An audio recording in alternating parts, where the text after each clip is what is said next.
To create a Gantt chart in Trello, you can use power-ups that integrate Gantt chart features into your board. One popular option is the Big Picture power-up, but you can also use others like Team Gantt. Here's how to set it up. Enable the power-up. Open your Trello board and click Show menu on the right side. Click Power-ups, then search for Big Picture or Team Gantt in the power-up directory. Click Add to enable the power-up on your board. Set up the Gantt chart.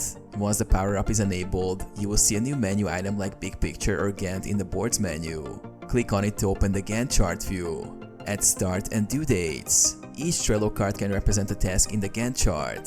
To ensure these tasks appear on the Gantt chart, you need to add due dates to the cards. This can be done by opening a card, then setting a due date under the due date section. Adjust dates on the Gantt chart. In the Gantt chart view, tasks are displayed along a timeline. You can adjust the start and due dates by dragging the cards within the chart, or manually edit the dates from the Gantt interface. Track progress. As tasks progress, you can move the cards through different lists, and the Gantt chart will automatically update to reflect changes.